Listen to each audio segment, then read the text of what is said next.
माझं नाव चक्रधर संजय वाघ आहे.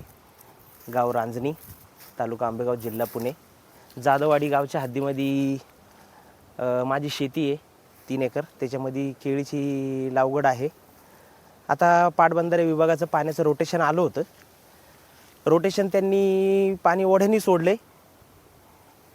पण ओढ्यानी सोडताना त्यांनी माझ्या वावरामध्ये का पाणी सोडलं याची काही मला कल्पना नाही. त्यांनी का असं केलं असावं. आता सध्याच्या घडीला अर्ध्या एकरमध्ये माझ्या वावरामध्ये पाणी साचलेलं आहे आणि झाडांची पण नुकसान होणार, कारण हे पाणी काल दुपारपासून आलेलं आहे. आता ज्यावेळेस पाणी वरून बंद होईल त्यावेळेस हे पाणी बंद होईल. तुमच्या शेतामध्ये घुसलंय, याच्यामुळे तुमचं काय काय नुकसान झालेलं आहे? नुकसान म्हणजे आता काही झाडं आतमध्ये पडलेली आहेत, मुळी ढिल्ली होऊन. आणि आता हे पाणी जर असंच राहिलं तर काल दुपारपासून पाणी आहे म्हटल्यावरती सलग 2 दिवस पीक पाण्यामध्ये आहे. आता याचे इफेक्ट आज लगेच तर नाही दिसणार, पण 2-3 दिवसात आपल्याला कळून येईल. आतमध्ये 2-4 झाडं म्हणजे माती ढिल्ली होऊन पडलेले आहेत, त्याला केळी लागलेले आहेत. आता ते एक प्रकारे त्या पिकाचं नुकसानच झालं ना. आता ह्या सगळ्यामध्ये जे नुकसान झालं याला जबाबदार कोण आहे, काय सांगा? तसं पाणी तर हे पाटबंधारे विभागाचं आलेलं आहे आणि ते माझ्या वावरात घुसले, तर माझं जे नुकसान होईल त्याला कारणीभूत पाणी आहे.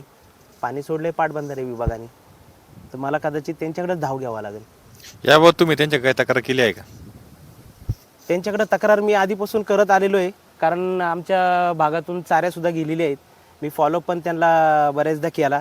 2022 पासून मी त्यांना फॉलोअप करतो आहे, पण त्यांचं काही त्याच्यावरती उत्तर येत नाही. आणि आजही पण तक्रार केलेली आहे, पण स्थानिक लेवलला त्याच्यावरती काही ॲक्शन नाही आहे.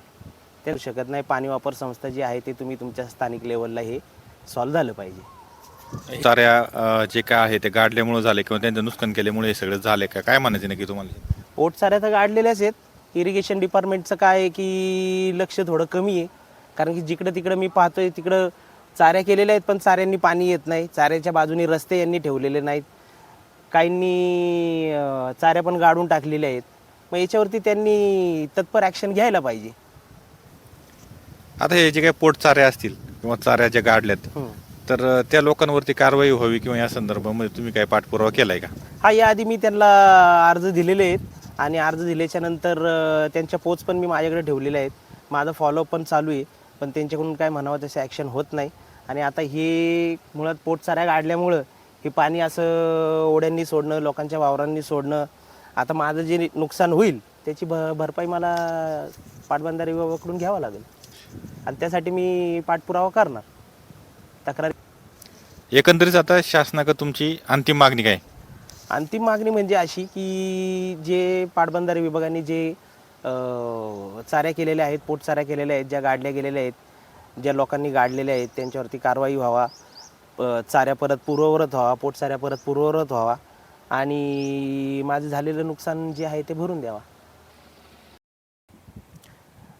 माझ्या शेतात पाणी घुसून नुकसान होण्याचं कारण म्हणजे तुम्ही जर बघाल तर इथं ही पोटचारी केलेली आहे, मागच्या बाजूला ती पोटचारी गाडलेली आहे. मग ती गाडली असल्यामुळं पाणी ओढ्याने सोडून देण्यात आलं आणि पाणी माझ्या वावरामध्ये घुसलं.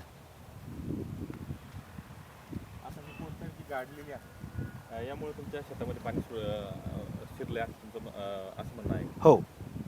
आणि त्याच्यामुळे तुमचं नुकसान झाले? हो. तर आता तुमची मागणी काय?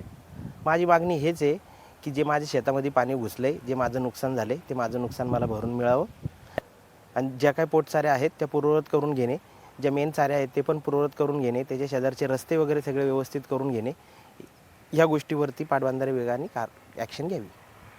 तुमचा फ्लॅट, घर, बंगला, व्यापारी गाडे, दुकान, जागा, शेतजमीन, प्लॉट्स विकायचे आहेत का? विकायचे असतील तर आजच आमच्याशी संपर्क साधा. स्थावर मालमत्ता खरेदी विक्रीसाठी आंबेगाव तालुक्यातील विश्वसनीय नाव म्हणजे सीता प्रॉपर्टीज. आमची वैशिष्ट्ये: जलद व्यवहार, तुमच्या प्रॉपर्टीजची योग्य किंमत, मालक व ग्राहक यांच्यात समोरासमोर पारदर्शक व्यवहार. आमचा संपर्क 7972 82 24 33 व 80 10 25 09 54.